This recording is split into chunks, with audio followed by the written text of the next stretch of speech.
Hello there. What a weekend of performances, results and news across North East football. But I am delighted to start this week's programme off for once on a positive note.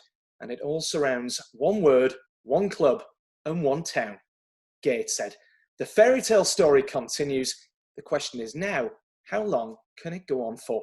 Welcome to Football Matters. Yes, 14 months after almost going under, 2 weeks after thinking their season may be over, Gateshead are now just 2 wins away from the National League after a dramatic penalty playoff win over Brackley. Midfielder JJ O'Donnell will be with us to reflect and to react. On the flip side though, the strange news keeps on coming for Sunderland.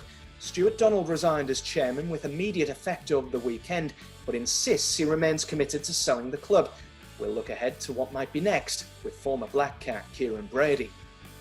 And what next for Middlesbrough? Their season and championship survival goes down to the final day. We'll be chatting about that while watching and reacting to the Newcastle-Brighton game on tonight's show.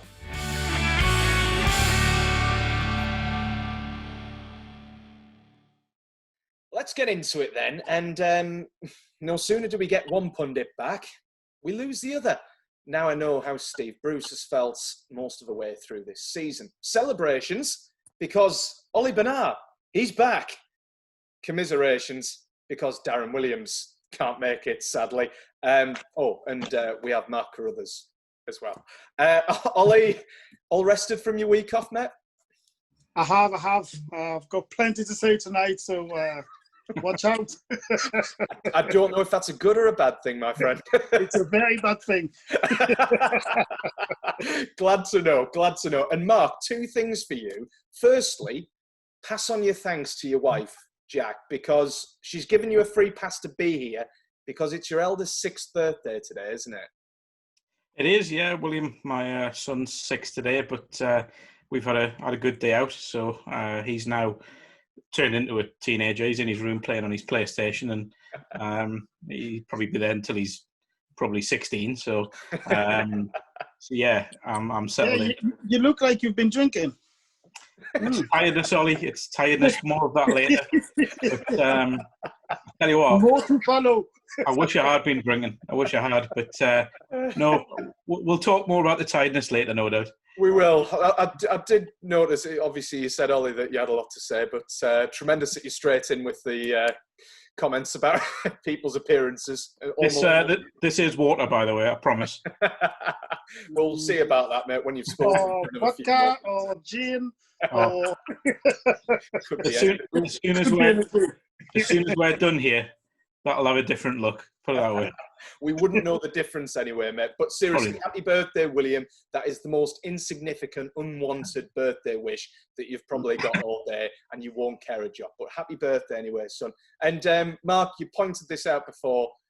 You had a pretty long day yesterday, didn't you? You were down in Brackley, dropping a shocking Messi pun on commentary. And I have to say, something of a wonder goal. Decent day out though, wasn't it, fella? Decent weekend. Travelled down there on Saturday, stayed in the same hotel as the Gateshead players and staff, and then obviously yesterday was a great day again. And I know we don't like going back to it, but a great day for a club that could have been out of business this time last year, or certainly a few weeks ago before that. But great performance against a team that's only lost 1 game at home this season.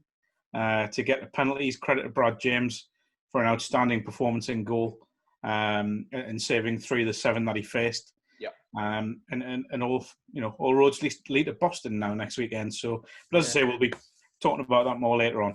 We will. So a long day for you yesterday. Great news for Gateshead. Like you say, we'll come on to them a little bit later. But before we get properly into things, lads, Jude Bellingham has signed for Dortmund today. It was announced this morning, and announced rather via a very, very awkward video, shall we say. If you haven't seen it, anyone watching this video or listening to the podcast, take a watch or a listen to this.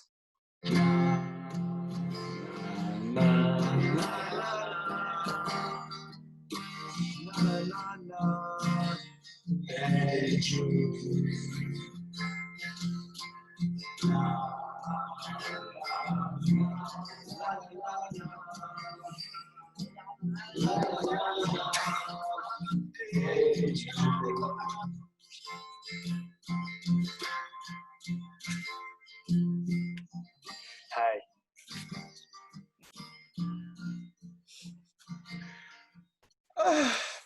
I'm sorry. I've seen that so many times. And I know people who've interviewed Jude, and he's a cracking lad and everything. That final bit gets me every single time. That is the announcement video put out by Borussia Dortmund about Jude Bellingham joining them. Pretty awkward, pretty embarrassing. One of the Dortmund players, I can't remember who it was, just looks like he just doesn't want to be there. Which got us thinking, what embarrassing or awkward moments have you two had in the game? Mark, from a media perspective. Ollie, let's start with you from a playing perspective. Schoolboy R from Ollie. Ollie's muted. Ollie's muted himself. I'm surprised it's lasted this long. Don't get me wrong, it was great that he was muted, but there he is, he's back. He did say he had a lot to say, but not quietly like that. Yeah, well, you know, I've had about 3 stories told in between that little gaps. Now the one everybody remember probably is the one with Laurent Robert. Don't know what you're talking about, mate. Don't know what you've never heard about that. I know, but trust me, I get it once or twice a day in my inbox. So trust me, it's embarrassing enough and quite annoying at times. But I'll tell you what, let's not go with that one then, because we have had that to death on this programme, you every single day. What else has been awkward? Can you remember an awkward or an embarrassing moment in your career, Ollie, from playing? No, what I would say embarrassing is probably my first week in Newcastle dressing room. Okay. You know, the likes, everybody wants trying to talk to you, hi, and then all you do is nodding and smiling, but you get nothing. You don't understand English. Everything they say now, yeah, and you're like, yes. And today I laugh, but it was quite traumatic for myself at first. So I'm glad I've finally managed to master the English. Well, master. Understand English. I shouldn't say master. But, Man, I'll give you that. You've mastered the language more than I have, and I am English, obviously. So. Oh yeah. To be fair, I'd probably say you've done well with English, but even better with Geordie. Yeah. That's all I know. English for me, Geordie is English. How bad is that? That's all you need to know, mate. All you need to know, indeed. And what was that film where, was it Madagascar, where they said, smile and wave, boys, smile and wave, when they don't understand? It's the impression I got from you, Ollie. Honestly, it's mad when you don't understand the language. Rather than say you don't understand, you just nod, and smile. And everybody does that for some reason, so it's quite good. Well, at least, Ollie, it stood you in good stead for being on Football Matters in your latter years of just kind of smiling and getting on with things when perhaps you don't understand what nonsense I'm coming up with every single week. Exactly. I'm pleased that we found our level early by referencing Madagascar's the film. That's good. Well, I was just going off the theme of the 6th birthday party. Yeah, that's good. It's the level I work at, so it's fine. Maintaining it. Go on, Mark. From a media perspective, any awkward or embarrassing moments? I'm sure you've got plenty here. Yeah, I think it was during Blythe Spartans FA Cup run back in 2014-15, and they held a press conference up at Croft Park between Christmas and New Year for the Birmingham game, I think it was. There was seven players lined up along with the chairman Tony Platten and the manager Tom Wade, and one national journalist who is still very much on the scene at the moment. Said to the players, I want to go along the line and ask you to pick one word to describe, your feelings ahead of what is a big game. And the first player, who was a long-serving member of the Spartan squad, was asked how he felt about the game, and he just went, "Just another game." Just killed the conversation stone dead. No, I mean, didn't kill it. Yeah, it did absolutely. I mean, It was brilliant. It was genius, and the same player, and I won't need to tell anyone who it is, but the same player won the Evo Stick Northern Premier League Player of the Year in the same year, by the way, and was taken up on stage at the end of season awards ceremony and interviewed on stage. Bearing in mind he scored, I think, 24, 25 goals that season, including goals in the FA Cup, got Spartan through the third round, scored twice against Birmingham, clearly giving away who it is now. And you've given quite a few clues. But was asked on stage what his favourite memory of the season was. And naturally, you're expecting, winning at Hartlepool on BBC. Or a certain goal or something like that. And he went, it was probably the 0-0 draw at Frickley, which I thought was a brilliant answer. And again, the guy interviewed him just didn't know where to put himself. So, the wrong person to interview. Yes. Bearing in mind interviews, I'll put forward one of my own. I was covering Manchester City Watford earlier on the season for Premier League. The 8-0 at the Etihad, a sheer display of dominance from the first kick to the last. One of the most incredible attacking displays I think I've seen in recent years. And I'd interviewed Adrian Mariappa, who very, very, I think, respectfully put himself forward to be interviewed for Watford at the end of the game. Fair play to Adrian for stepping up and still having a relative smile on his face. I mean, what else can you do at the end of something like that? And I'd done my interview with Adrian, and there was another broadcaster who jumped in after me. And their first question was, what positives can you take from that game? And Adrian dealt with it very, very well. And without even breaking stride, just dropped in, we didn't concede 9. It was a sensational retort to, I'm sure if the broadcaster, and again, no names mentioned, it wasn't a UK broadcaster, but I'm sure if they had their moment again, they would not ask, what positives can you take from that 8-0 hammering that your team has just received at the hands of the champions? Sensational anyway, but well done Adrian Mariappa for having humour at the end of a very, very difficult day for Watford. But thank you very much, guys, for that. Some wonderfully embarrassing, awkward stories, and the vision of you, Ollie, smiling and nodding. It's a load of... I'm sure you can picture it, isn't it?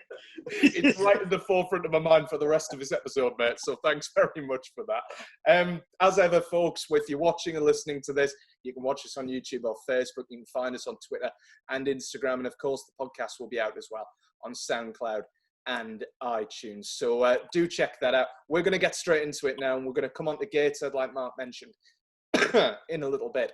But we start on Weir's side. Even by their high standards, what a strange few months it has been for Sunderland. The latest odd development, Stuart Donald resigning as chairman over the weekend, but he says he's still committed to selling the club. The head of recruitment gone as well. The head of football operations has gone as well. Absolutely incredible. Guys, we're going to get your feelings and thoughts on this in a second, but we're going to bring our first guest into the programme, a man who's quite happy to talk all things Sunderland and talk at great length about all things Sunderland as well. We're just waiting for him to join, as Brighton have just had a chance against Newcastle, who have just kicked off only about 10 minutes, 11 minutes or so ago. But we are sticking with Sunderland. We are bringing on our first guest, who is Kieron Brady, who joins us right now. Kieron, how are you doing, my friend? You all right? I'm very well, Andy. Very well, thank you. Excellent. We won't keep you long tonight because... I gather that you've got some babysitting duties to be getting back to necessarily, but we need to get your thoughts on Sunderland, don't we? I mean, where do we start? Let's just start with your overall reaction to what's happened in the last few months. And of course, another season in League One, the structure and vision of the club completely broken.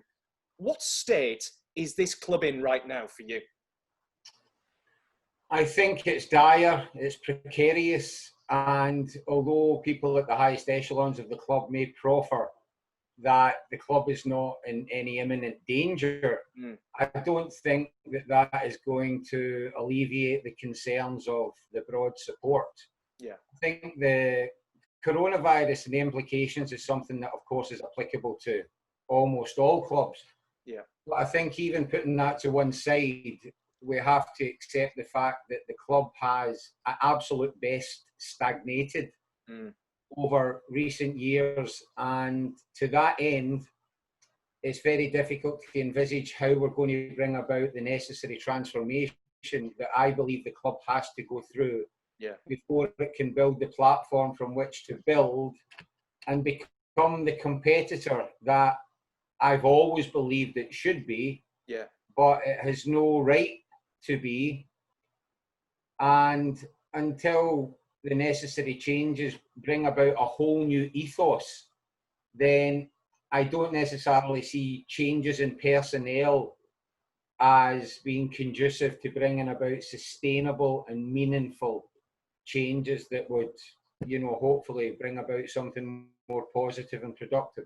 What was one of those changes that you talk about that it's necessary to happen before Sunderland can try and turn themselves around as a club? Was one of those changes Stuart Donald resigning? Do you think that's a step forward for the club, or does it not really make any difference whatsoever? No, I mean, I think in the grand scheme of things, it's largely symbolic.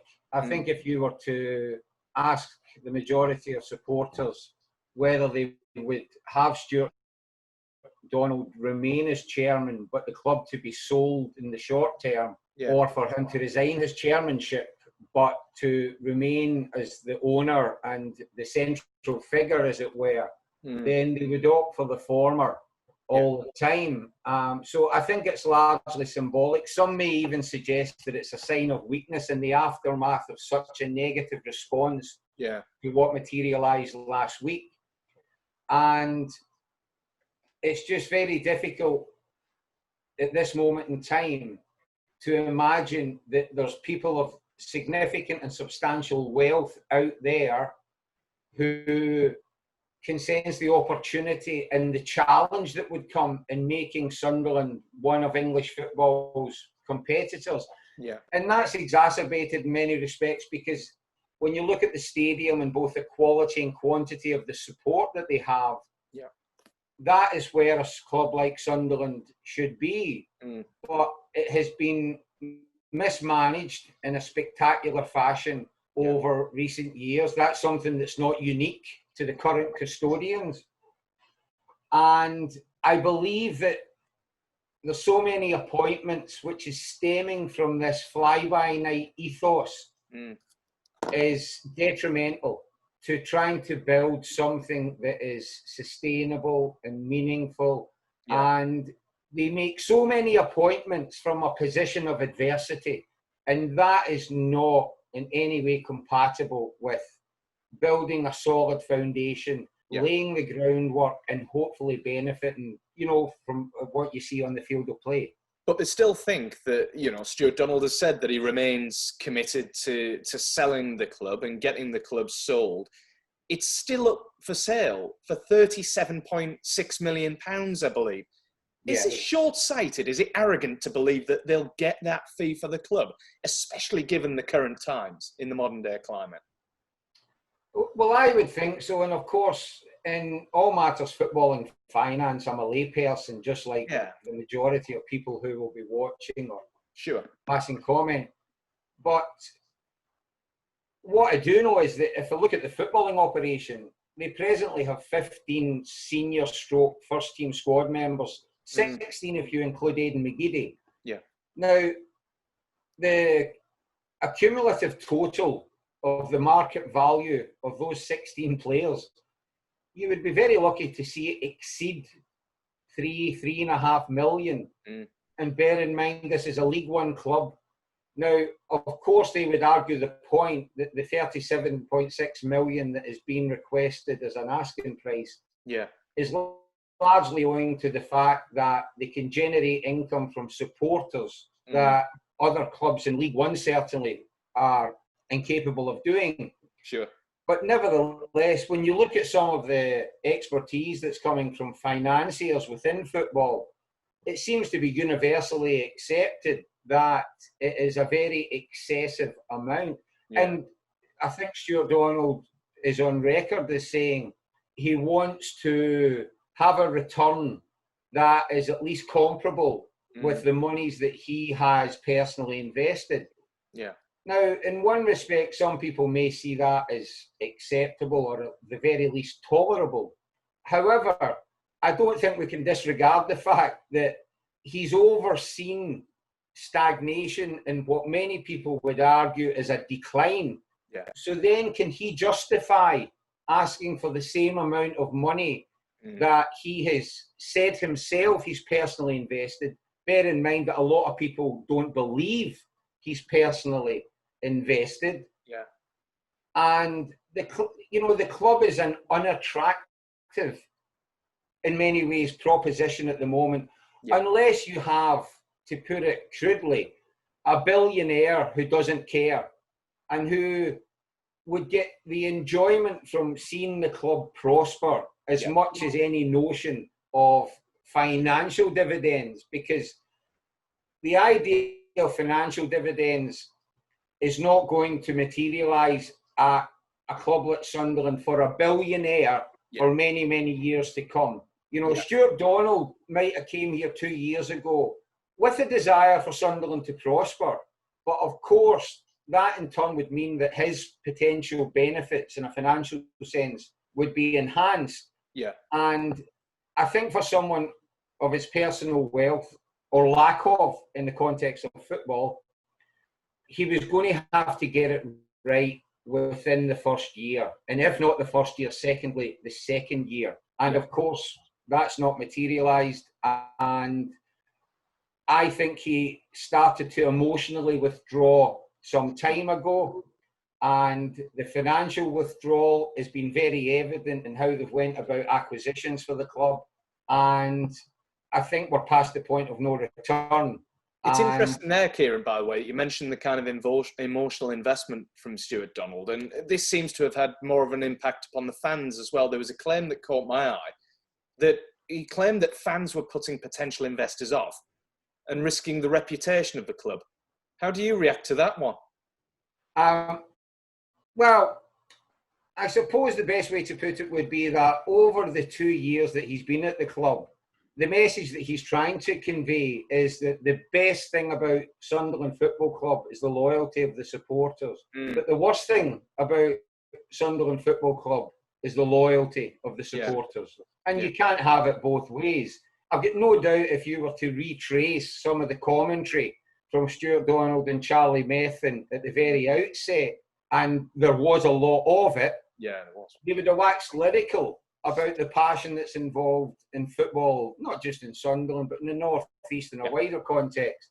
But if they had done their homework and they'd researched the subject matter in a comprehensive and honest manner, they would have indisputably concluded that when times are challenging, there's every likelihood that the fans will be vocal in letting you know that certain aspects of how the club has been run are unacceptable. And I think that for strong leaders, including strong leaders that are very, very wealthy, either in an independent sense or collectively, they would embrace the challenge that Sunderland Football Club would present. And I'm certain that there are people around the world who, if they were prepared to put in the time in order to conduct that research, they would come to that conclusion. And I look forward to the day when someone of substantial wealth, as immoral as it may be for some, and myself included at times, thinks what a challenge this would be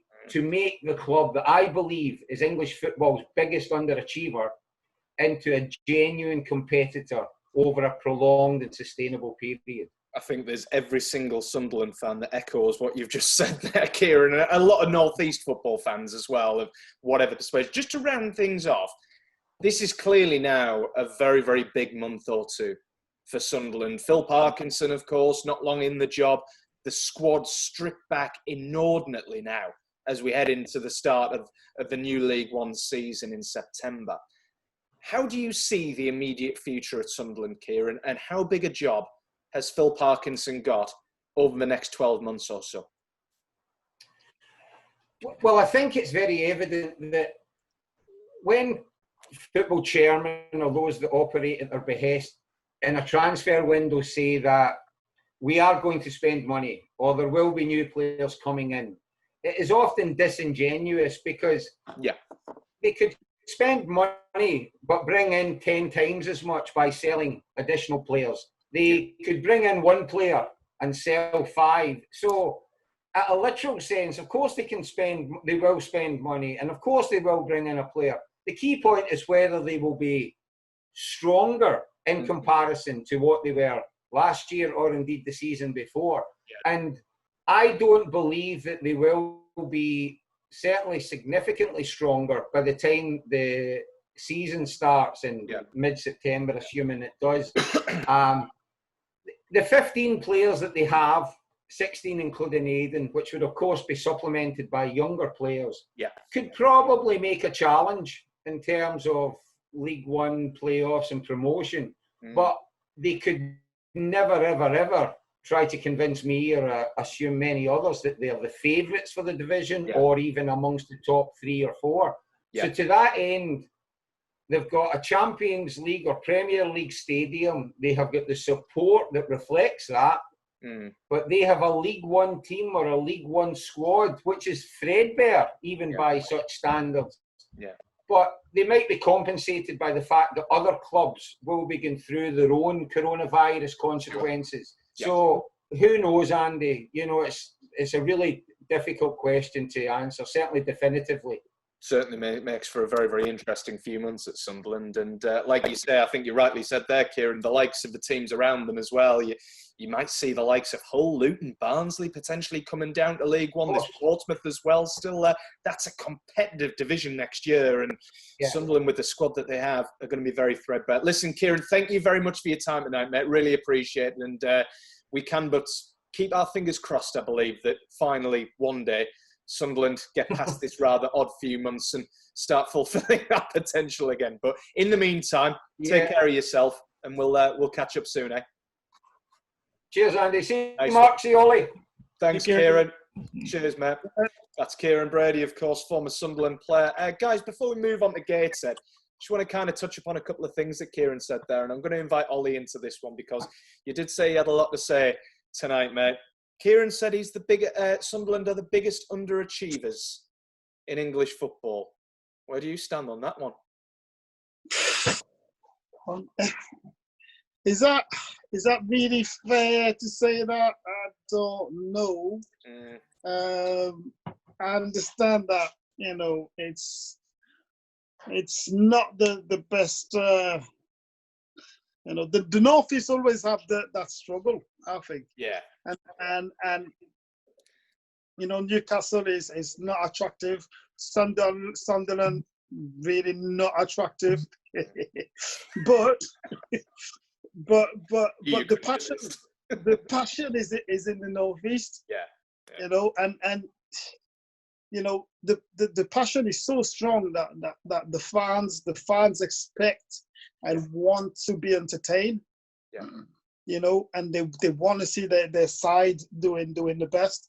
And we've got that thing in the Northeast where we need, if we don't win, we need to look like we've tried everything to win the game. You know, the fans won't get behind you for a lack of effort, for not, you know, winning games, but a lack of effort will turn them against you. And I think at times, you know, yes, you feel like clubs or teams do, you know, underachieve. But right now, I would say Sunderland is where they should be. Because unfortunately they haven't signed the right players to perform on the Saturday, like Newcastle didn't for the past 10, 15 years now. Let's say 10, because I think we've had an excellent side for a year. In 2011, I think, with Dembaba, Remy, and Kabai, but he sold them all after a year. So yeah, it's for me it's you know, yes at time we you know, teams and club underachieve. It's interesting with Sunderland. And go on, Mark, sorry, quickly before we move on. The bottom line here is Sunderland, the size of a club the size of Sunderland should not be in League One, but we could say the same for Ipswich and Portsmouth. Of course, The problem is with Sunderland is it's chronic mismanagement that has taken them to where they are now. It's poor investment and poor choices of investment that has taken them to where they are now. If that mismanagement continues, Sunderland will become one of English football's forgotten clubs.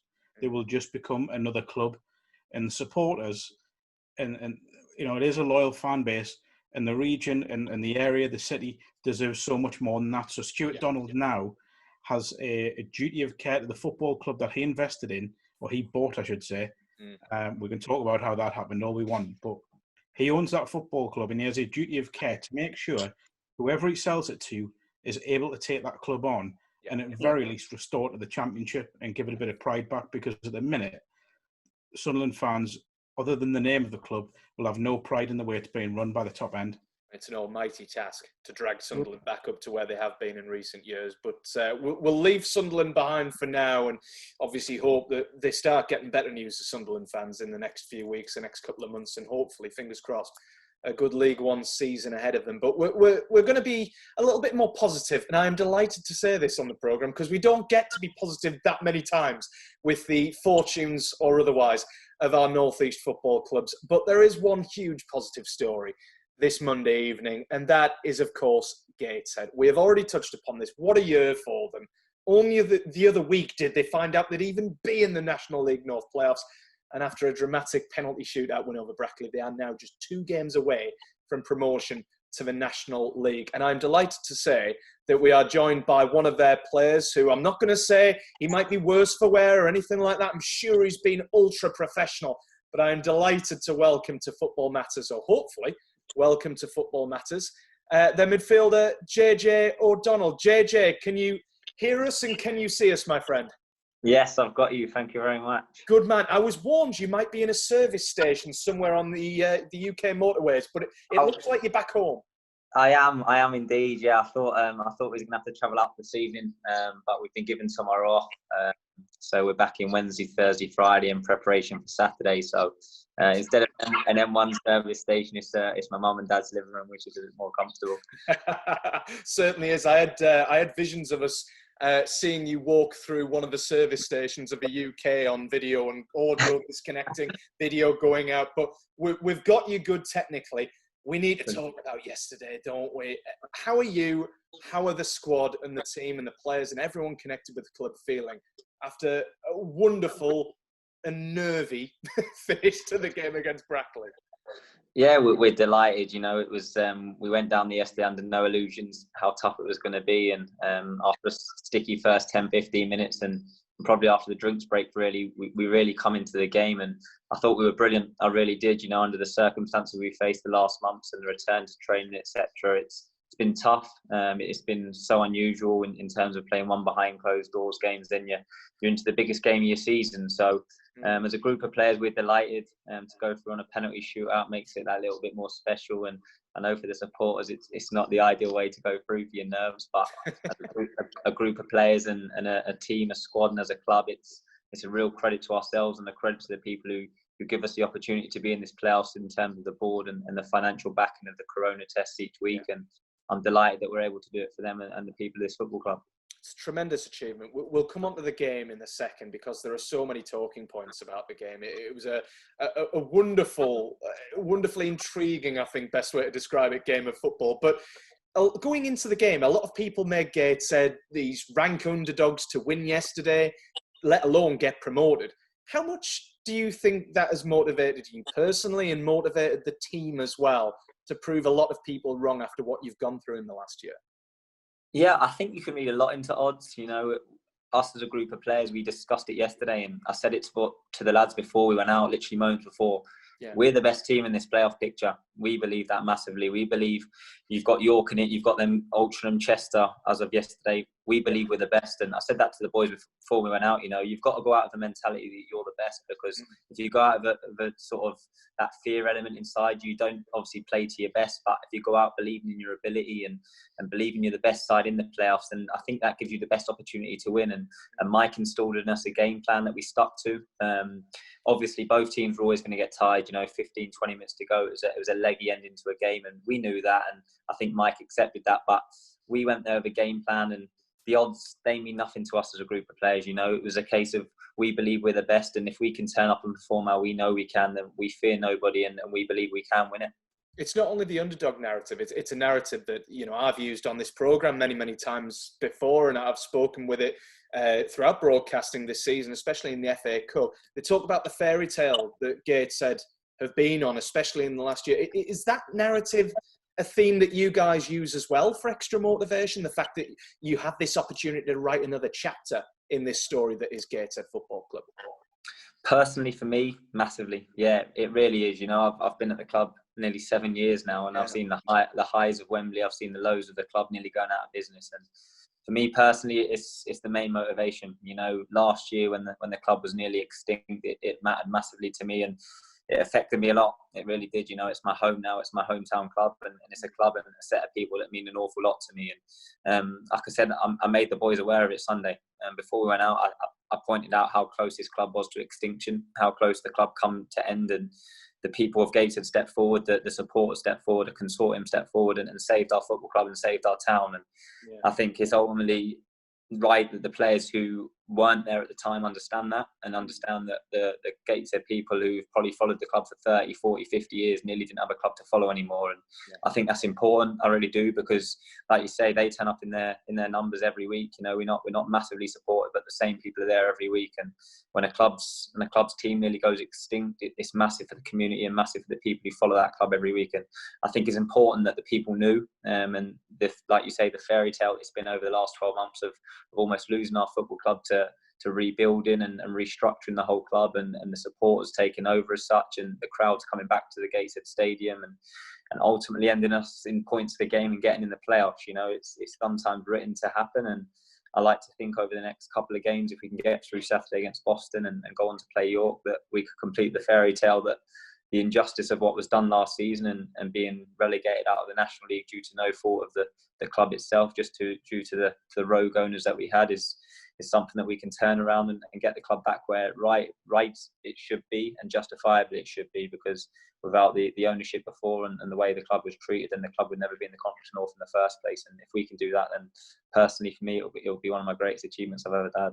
It would be a wonderful achievement as well, dare I say, JJ, to witness that as well, after obviously your 7-year career at Gateshead, but to have the club back in the National League would be wonderful. We'll come on to kind of previewing Boston in a second. I just want to talk through the game yesterday. And firstly, given the circumstances, how weird was it to play without a crowd? Did it help the club in any way, or what was it like?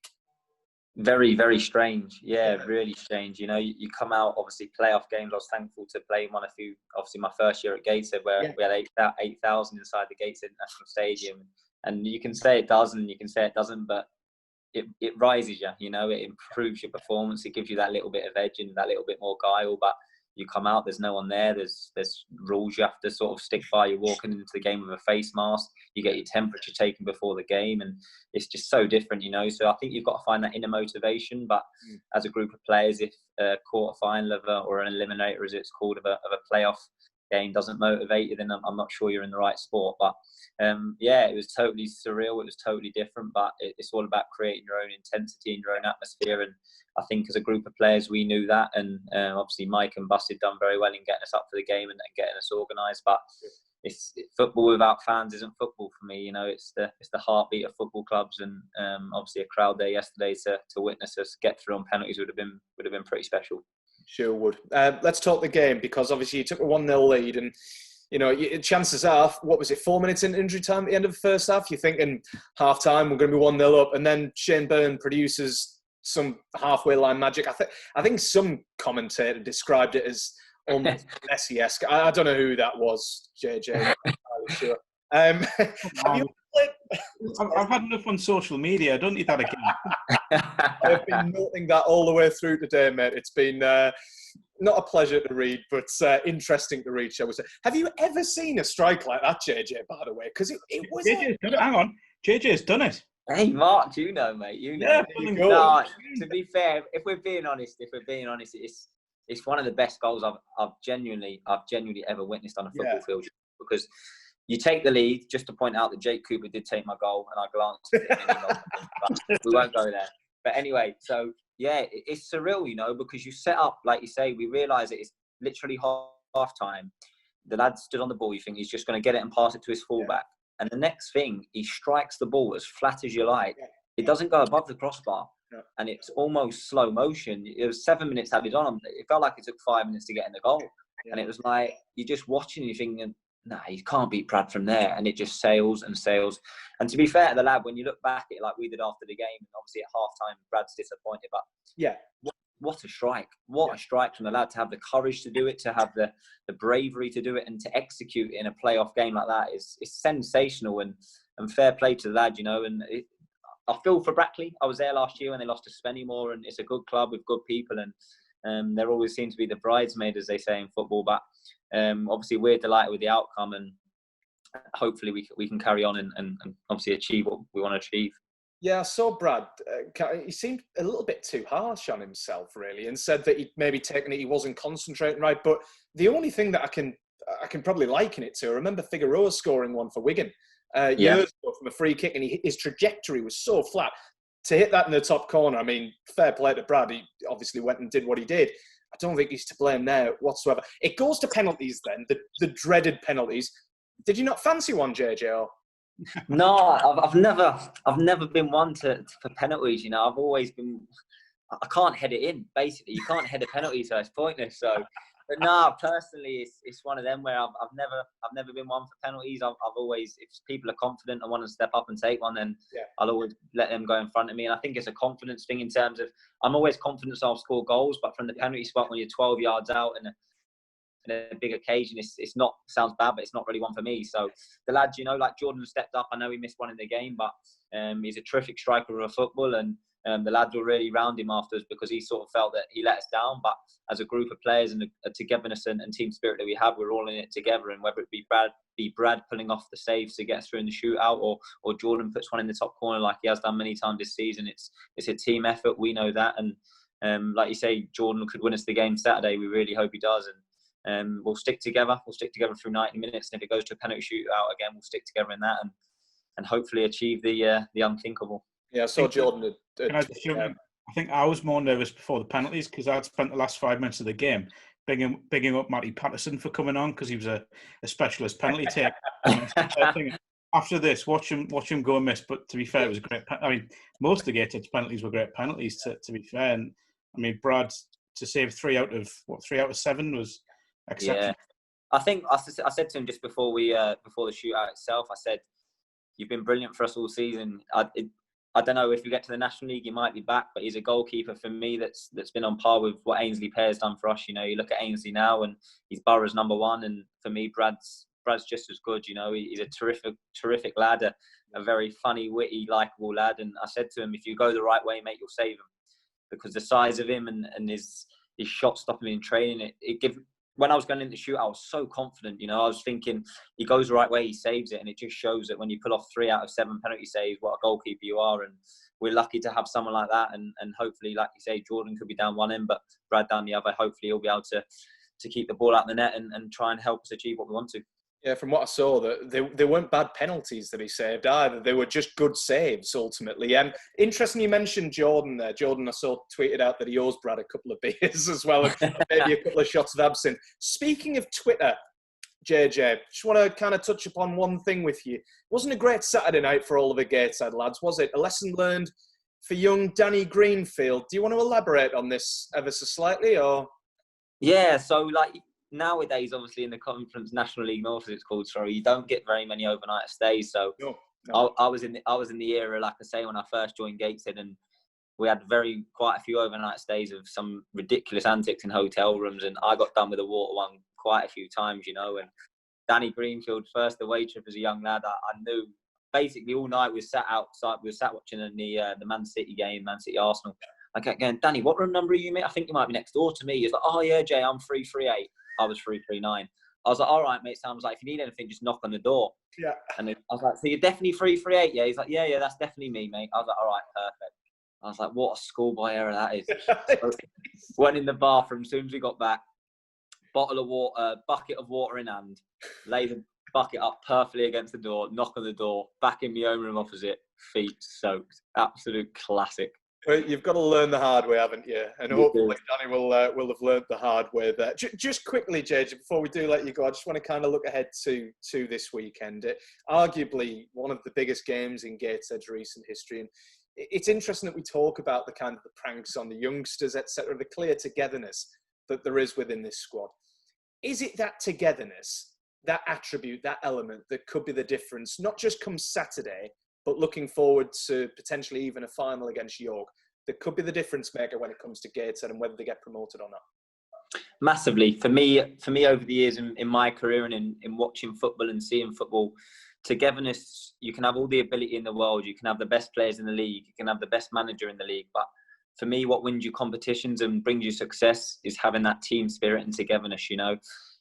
Leicester City, 2015, winning the Premier League, you can't tell me they had the best players. You probably couldn't say they had the best manager. But if you look at the togetherness they had and the stuff like that, that's probably one in the Premier League that year. And going back to 2014, when we got to the playoff final with Gateshead, I don't think we had the best players. I don't think we had the best team. But I think our togetherness was absolutely incredible, you know. And yeah, I think that's what will get us to the final. And obviously we've got a massive game on Saturday against Boston. But I really do think that the togetherness and team spirit and how together we are as a club, and not just the players but the staff and the supporters and the board, you know, it's one club now. You know, this time last year, 18 months ago, it was players and staff and supporters together, and then you had an ownership that was totally separate. But it's one club pushing in one direction, trying to achieve one dream of trying to get this club back in the National League. And then who knows, it's always obviously been a regret of mine, that 2014 final not quite getting in the Football League. But if we can get one step back in the National League, then you never know, step 2 might be that Football League dream. But we believe we can do it. We really do. We believe we're the best. We don't fear Boston. We don't fear York or Altrincham if we can get there. And if we play the way we know we can play and our players turn up on the day, then we really, really do believe that this club can get back in the National League. And like you said earlier, it would be an incredible story to a dramatic fairy tale, if you like. And I'd love it. I'd love it for the supporters. I'd love it for the people of Gateshead, and I'd love it for the people who have taken over the club and give the club a chance in these playoffs, but ultimately save the club from extinction last year, you know, because it matters to me. It's as simple as that. I'm a supporter now, and it's a club that means a massive amount to me. It always will do. And I'd love to score the winner against York on the last day and send the club up. It's something I've thought about a little bit. And if we can get past Boston on Saturday and play York, and it was to happen, it'd be up there with the greatest days of my life. Well, we'll hold you to that, JJ, but it won't be a penalty. So might be a header. It might be a header. It will be a header. Definitely be a header. Before you go, JJ, I just want to hear one thing. What was it like spending the weekend with Mark Carruthers? Not like that, obviously, just with him being around the squad. I don't want to start any it was good. It was all right, to be fair. It's nice, you know. It's nice to obviously have the coverage that obviously yourselves give us, and obviously the Sunderland Echo and all the papers and the media that we've had. And it's nice to see the club in a positive light. You know, it's been tough over the last couple of years in the terms of aspects of how the club's been run and everything like that. But it's nice now, you know, to have the media spotlight on positivity and the club being successful and the people in the club being a success. So we hope we can continue that. You know, it's a dream and an ambition of the club to be successful. And obviously, when you're successful, that brings good coverage, and good coverage is really good for the town. And hopefully, that brings ultimately more people through the gate and supporting Gateshead. You know, it's a club that does brilliant things with brilliant people. And obviously, if we could get a few more through the gate, that would be special. But we love it. It's our club, it's our town, and I'm very privileged to play for the club. Well put, mate. And it's been an absolute privilege, I must say, to have you on Football Matters tonight. We already knew that, you know, you're a wonderful talker and you're so emotional and so emotive and so invested in Gateshead. And it is honestly so refreshing to hear and see. And it's tremendous to see one of our northeast sides, and especially a club like Gateshead, you know, fighting against the odds like you have done over the last year or so, but also reaping the rewards. And all being well, that leads to Boston and then leads to York, and then who knows after that. But thank you so much for your time tonight, mate. No, you're welcome. And have a good week of training. Leave Danny alone for a few days. Hopefully he'll learn his lesson before the weekend. And it goes without saying, but best of luck against Boston. Bring home the result, and then we'll focus on York. We'll have you back on next week. Brilliant. Take care. Stay safe, everyone. Top man. Thank you very much, JJ. Cheers. Thank you very much. Cheers. Bye-bye. Of course, JJ O'Donnell of Gateshead. Guys, I think JJ has eloquently summed up everything there is to say on Gateshead. But a wonderful, wonderful story. And a great result as well. Yeah, I mean, like I said, Brackley, one defeat, and I think it was 16 games at home this season. To go down there with very little training behind them and very little match practice, barring one friendly fixture against Huddersfield Town's under 23s, to show the level of fitness and concentration and togetherness throughout that 90 minutes, to carry that into the penalty shootout and to battle back from the knockbacks that they had during the game, shows everything that this Gateshead's about. Yeah. The club is stronger than it ever has been, I believe, because it's run by people who understand what the club's about. It's run by people who ultimately have the club's best interests at heart. Mike, I have to say, Mike Williamson has done an unbelievable job as manager. In what we shouldn't forget is his first year in a managerial role. You forget that as well, isn't it? Yeah, and again, you look at the management team now, and you've got Mike Williamson, who's played in the Premier League. You've got Marty Patterson, who's played in the Premier League. You've got Ben Clark, who's back involved in and around the club. He's obviously played at a high level non-league and had a Football League career as well, played for Sunderland. And then you've got Ian Watson and Chris Bell, who know the non-league scene in the region inside out. So there's a lovely contrast and a lovely mixture on that management team. And they've guided this squad, which was, there are players there from last season, some key players, but they have had to bring in a number of players to supplement them, and it's blended so well.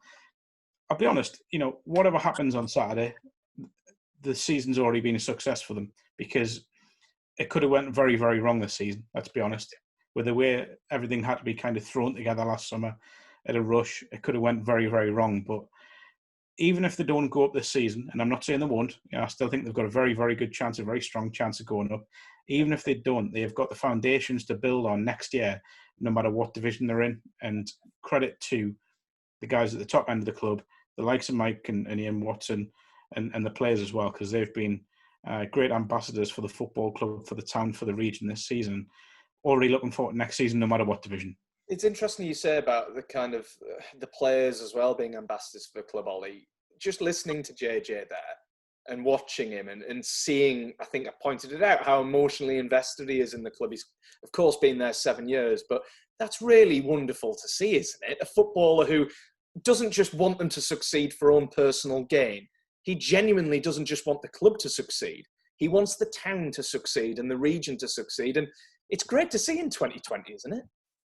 It is. But you'll find that everybody who comes to the North East get that attachment, emotional attachments to the club, the city, the area. I'm the first one to confess because I'm still in the North East.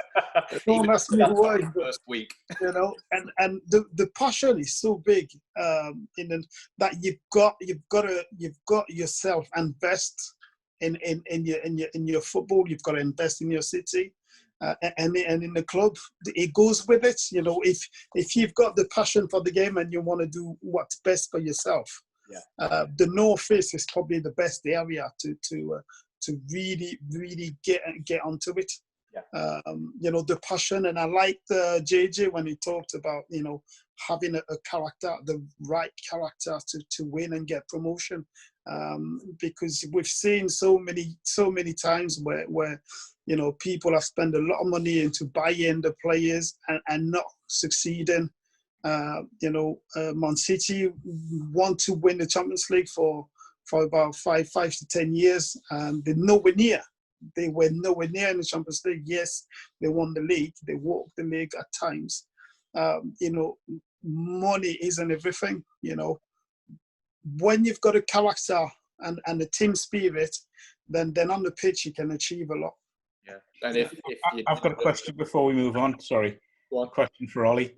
So JJ has done that prank with Danny Greenfield. I want to know, when you were at Newcastle or at any of your clubs, what was the best prank you saw on an away trip? Already got one. No, already got one. No. Not necessarily one performed by you, Ollie. I don't have any clean one. That's fine. That's fine, Ollie. All right, mate. You haven't got a PG rating on this program. It's not something I would we can talk off the camera. Who did it involve? Players.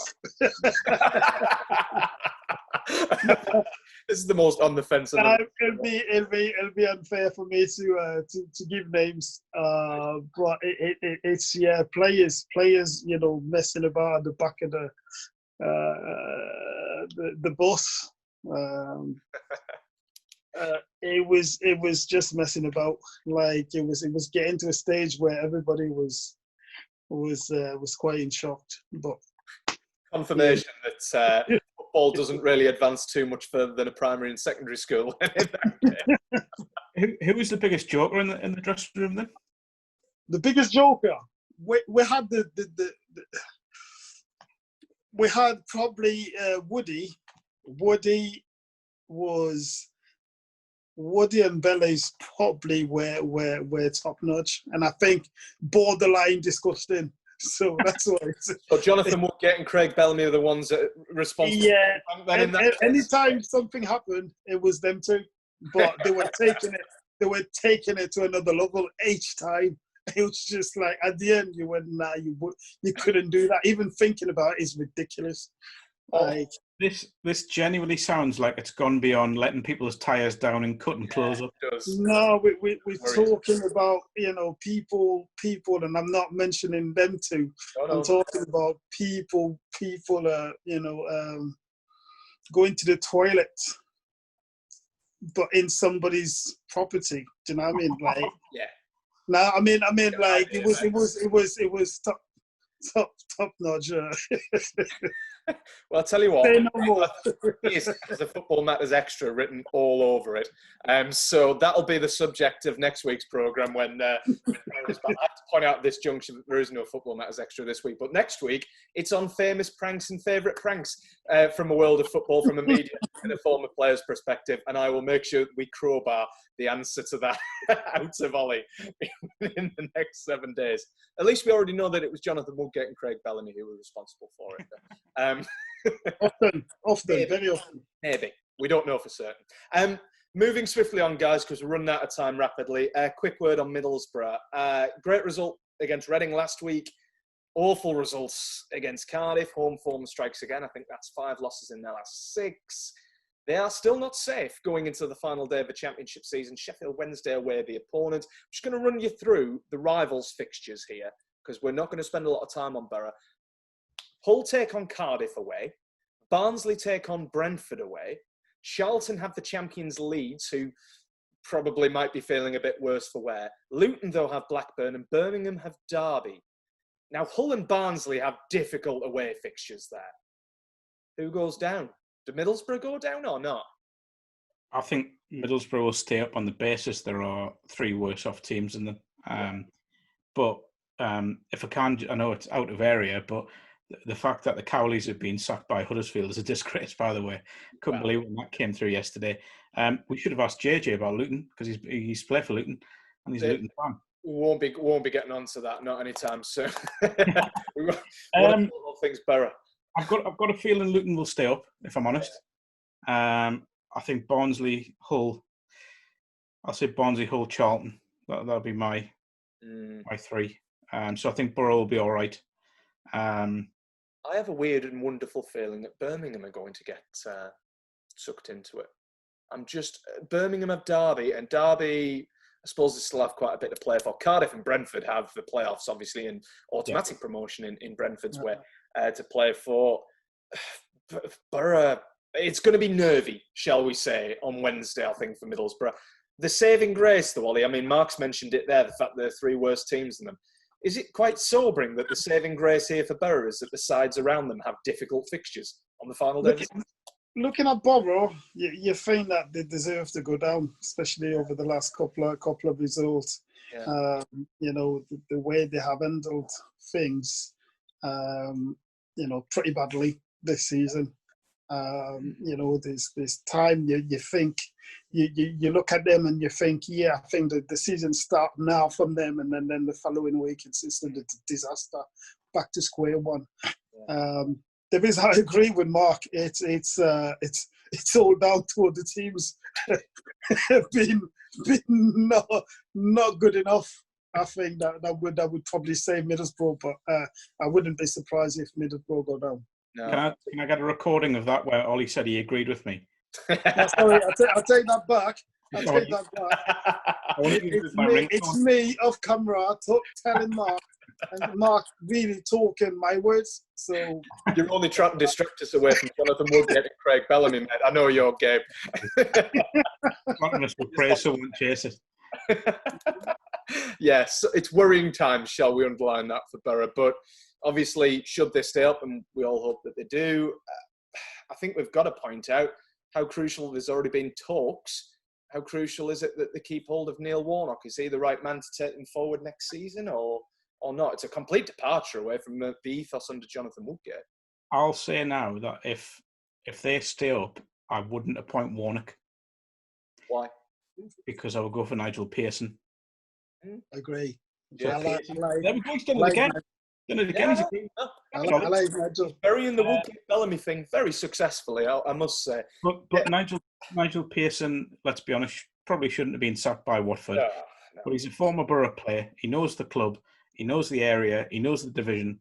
I think if they can get him to Middlesbrough, give him time, allow him to invest, there's no reason why they can put what has been a horrible season behind them. Yeah, I think the word that would be my choice. Is invest, isn't it? I'm not entirely sure how decent Boro are looking from a financial aspect. But yeah, Nigel Pearson could be an excellent shout. Neil Warnock, obviously, there have been initial talks with him for the Boro role. So we'll see what happens this Wednesday. See if Middlesbrough are a championship side next season. And like we said, fingers crossed that they do survive. Just before we head off, guys, any other business? Mark, plenty happening lower down the leagues. Darlington, let's start with them. Their squad taking shape pretty nicely, isn't it? Yeah, I think first and foremost we need to speak about the supporters with their budget booster, £130,000 raised. Yeah, outrageous amount of money for a non-league club supporters of a non-league club to raise. Two signings: Luke Charman, former Newcastle United under-23 striker, very good striker, great finisher, and I think as a manager that will bring the best out of him. And Alan Armstrong and Nicky Hunt as well, who played in the Premier League with Bolton. I dare say probably will have faced Mr. Bernard on the odd occasion. Yeah. I played him a few times. Great attacking minded fullback. Quite a player at the time when he was playing in the Premier League. So I'm quite surprised, but I might go and watch a few games. Yeah, it's two good bits of business by Alan Armstrong and Darlington supporters. We should give them credit for. Yeah, I mean, you talk about the budget booster from a Darlington perspective. From Blythe as well, their budget booster ended. Wasn't quite up to the £130,000 mark, but still significant help from the Blythe Spartans fans, isn't it? Yeah, over 10 grand raised. I think it was approaching 11 grand by the time it closed on Saturday night. Michael Nelson spoke about it last week on the show, and that money will be put to good use. He is starting to add to his squad again. Obviously, we mentioned that he's already added 3. A fourth player added today, a Greek forward from Harrogate under 20s, who I'm absolutely not going to try and pronounce his name. I thought you were stalling there a little bit. Absolutely, I will keep stalling. I'll tell you what, I'll try and pronounce his name. What's his name? I'll pronounce his name when you tell us a story about what happened. The deal that goes down on next week's Football Matters Extra. Absolutely. So yeah, he's Michael's starting to bring in more players now, and the Spartan supporters putting in that amount of money will only help. Wonderful for them. One final bit of news: North Shields adding a very, very decent signing, shall we say, over there as their squad starts to take shape as well. A former Spartans player as well, Andrew Cartwright, who I think featured on an end of show montage once. Sat on the floor at St James's Park after a Senior Cup final, but against North Shields. There's a link. See, it's like I've done this before. Yeah, Andrew Cartwright, a very attacking right back, has been playing and coaching in Australia. At one point, for me, was one of the best right backs in the Evo Stick League in the Northern Premier League. Got an England C cap. We'll not go too much into what happened during that England C game, but he did play. He didn't end the game, but he did play it. I think we can read between the lines somewhere there. He will be a great acquisition to North Shields. He's a good signing. He will instantly be one of the better right backs in Division 1. But again, it's another good bit of business by Mark Nash and Anthony Woodhouse. They've already this week they brought in Anth Myers, a defender from Seaham Red Star, and David Robinson, who's a midfielder from Seaham, who captained Blythe AFC to the Northern League Division 2 title 3 seasons ago, before they went. So yeah, North Shields looking strong this season. They've made some good acquisitions and added to a squad that, I think, by their own admission, probably exceeded expectations last season. So it's going to be interesting to see how they get on. Interesting division, that one. Ollie, I was going to round things off with you, to be honest, mate, talking about the first half at the Annex Stadium, because, of course, we record this on a Monday night. Brighton playing Newcastle. But there's not much to talk about, shall we say. It's 0-0 at half-time, and from the brief glimpses I've had over my shoulder at my television, nothing's happened, really, shall we say. Let's put it this way. Since they realised they were safe, I haven't seen a good spark. I think they're on stall mode, boring. To be fair, I've watched the first 15 minutes all the time, and then I think the other day I fell asleep. It's just terrible. It's just back to your old Newcastle side that wasn't interesting. And if it's not for, sorry. I was just going to say, how much do you think that's down to the fact that they're safe, which I imagine is quite a lot, but also about the uncertainty of the club right now? I think it's everything to do with that. It's the uncertainty is something, but the fact that the season's finished, because that was the main thing they had to play for. It's gone. Mentally, they all are on holiday. It's embarrassing.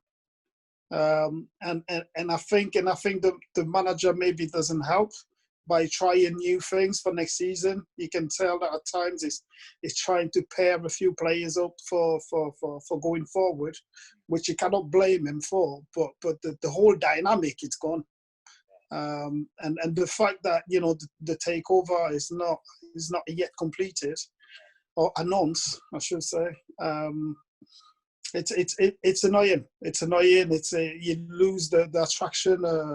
You lose the end of the season. I was quite excited at first to see Newcastle play in the last couple of a month with a couple of games, and now I'm not that I would have not been on the show if it was for the game tonight. But it's that bad that I'd rather be on the show. You know what I mean? I was going to say, mate, you have missed precisely nothing from the glimpses that I've had, like I said. It's a strange one, though, because you would have thought being safe would alleviate any pressure from them. Yeah, it would. Play without, a bit more freedom, knowing that a mistake won't cost them. And you would hope that would free up the forward-thinking players to try and be a bit more creative and try something a bit different, instead of it just being Sam Maximum who's the only one doing that. Yeah. And I mean, for me, it's like Shelby is one of the players that I did enjoy the first couple of games back from lockdown. Shelby looked comfortable, and he felt like he didn't have the pressure of the crowd on him, because I know there's a lot of expectation when it comes to him. And I thought he was playing with a relief, but then he's on the bench for some reason, and then everything keep going back to worst. Yeah, it's interesting times for Newcastle. You've got to talk about, I mean, obviously we're coming up to the end of the season now, just one final one, guys. We've got, a week left? One game left after this. There's a lot of Newcastle fans who firmly believe that something will be announced, that the Premier League are holding back off any sort of announcement or any sort of ratification until after the season is done. I know, Mark, you rightly said last week you couldn't care less anymore. It's got to the stage where I don't think many of us care less anymore. We just want some news out of it. But is that an argument that could be actually quite well rooted, the fact that they're just waiting for the season to end or not? I don't think anyone knows. That's the top and bottom. The only people that will know this will be the Premier League, and it's been dragged out too long. It is unfair on Newcastle supporters. It's unfair on Newcastle as a club and employees within the club. At the minute, it is a ghost of a football club. It's just dragging along. They can't plan for next season. Can't look to make signings, not really. They can't hand longer-term deals. I know Manquillo got one. But apart from that, you look at the Matty Longstaff situation. I think that needed to be sorted ages ago, but maybe there is a waiting for a takeover to be announced or called off. I think just on the Matty Longstaff situation, having spoken with Steve the other day, they've given the offer across to Matty. It's just now a case of whether that's going to be accepted or not. It's not about money. It'll be partly about money. I'll rephrase that. If it's the contract that I heard about, you're not changing his contract. You just put in a length on his term of contract. But in terms of salary, it's insulting. Yeah. If we are talking about those numbers, do you know what I mean? It's just at some point you need to respect the player. I know he's from the Northeast. I know he's got a lot to learn, but the average wages in the Premier League, we're touching 40 grand a week. I think is quite some way off that asking price. Look, I think I've interviewed Matty before. I know what sort of lad he is. I know his family and what they're like. This will be more about game time, and if he has a realistic path to getting regular game time at Newcastle, and when he's got people like Fabian Schär playing in midfield ahead of him out of position. When he's got Nabil Bentaleb, who has shown precisely nothing to suggest that he has a long-term future at the club on loan ahead of him. When they go and try and buy another midfielder from France, from Lille in January for 35 million plus, that's not suggesting he's got a future ahead of him. Realistically, Matty could be sat there thinking, if I sign, I could be sixth choice midfielder next season. And that's not fair enough. Having a player like that, would you not think, I can see Paul Scholes in him? Would you not put your money and invest in him and loan him out for a year? If you've got a bit of sense, that's exactly what he's done nothing wrong since the start of the season. Nobody expected him to be that good and that good of a prospect, and he's giving you, in the Longstaff brother, you've got Carrick and Scholes of the making. They're both very, for me, every time I watch them together, I just like it's for me. It does smell like Manu playing this. Do you know what I mean? It's an intriguing situation, obviously, that's developing. I think it's one that epitomises the current situation at the club in terms of the impasse that is happening.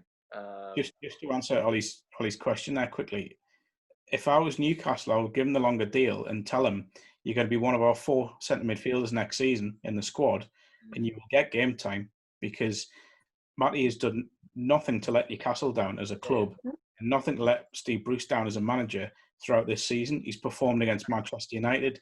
He's won against teams like Wolves. He scored home and away against Manchester United.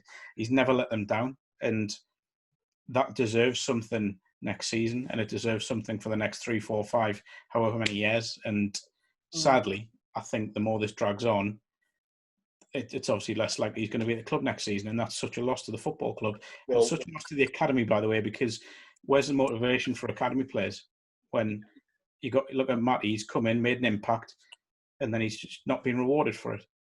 Well, this is going to be a debate for another day. I think not the end of the programme, but it's a very, very intriguing time, not just for Matty, but also for Newcastle United to see what transpires come the end of the season and before the start of next, that we're hearing could be mid-September.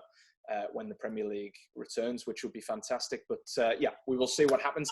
That just about does us though for this week's programme. Remember, you can watch it on YouTube, Facebook, and you can listen to the podcast when we release it tomorrow on SoundCloud and iTunes. We promise we'll try and get a Football Matters extra next week as well, when we're back to a full complement of pundits.